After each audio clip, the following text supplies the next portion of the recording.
My wife and I were both ex New Zealand Navy. I did 18 years in the Navy, my wife did 12. And in 2020, we sat down one day and we said, look, it's time to leave. We'd had fantastic military careers, but we really wanted to go out and do something for ourselves. So we reviewed hundreds of businesses for sale. And we did due diligence on dozens of businesses.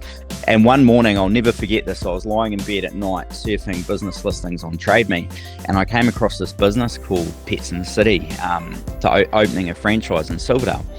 And I kind of nudged the wife, she was asleep, and said, I found it. And she told me to go away. And I said, look, I think I genuinely found a business we should go and have a proper look at.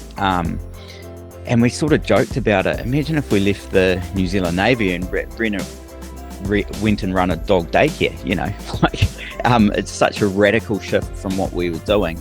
But we kept talking about it, and we got in touch with the then franchisor, and 9 months later we opened Pets in the City Silverdale. So that was our first sort of foray into the industry, and haven't really looked back since, and that was 4.5 years ago.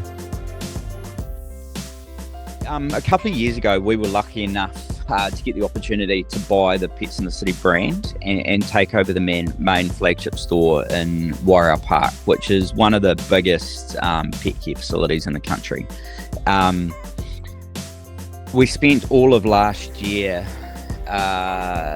getting our processes and systems in place, rewriting the franchise manual, because it was a franchise system that we purchased, albeit there's currently only 3 branches in Auckland.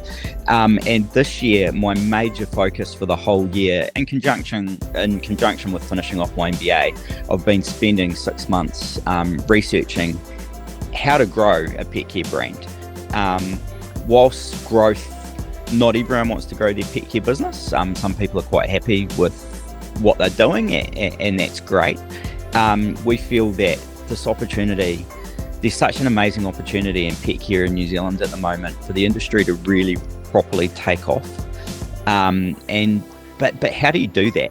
And it's easier said than done. And so I've spent the last 3 months talking to other successful franchisors in New Zealand, interviewing people that specialise in how to grow brands, and I'm just in the process of finalising my report. So what I really want to share at the conference is, I guess, what I've learnt over that journey, and provide some key insights into, if you do want to grow, what are the options. Franchising is one of them, which I guess I'm strongly invested in, but there's also some other great options out there.